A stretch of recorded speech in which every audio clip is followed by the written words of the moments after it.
His gospel is a beautiful account of Jesus.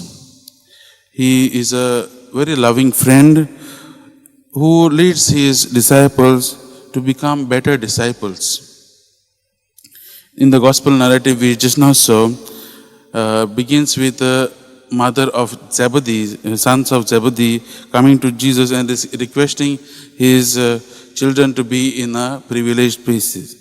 In her tenderness, a mother is asking for her sons to be closer to the Lord.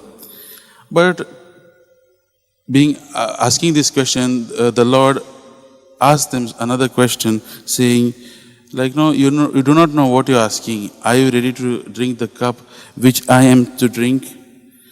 The Lord is inviting the mother, the Lord is inviting the sons, and each and every one of us to really think what it means to be really close to Jesus. Do I really know what it really means to be close to Jesus?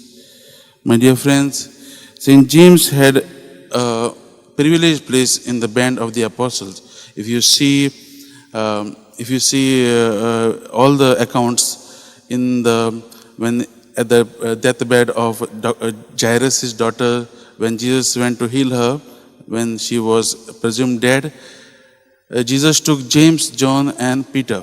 These three are the privileged disciples among Jesus. Even when the transfiguration time, Jesus takes these three, Peter, James, and John. So James had one of the privileged places among the band of disciples.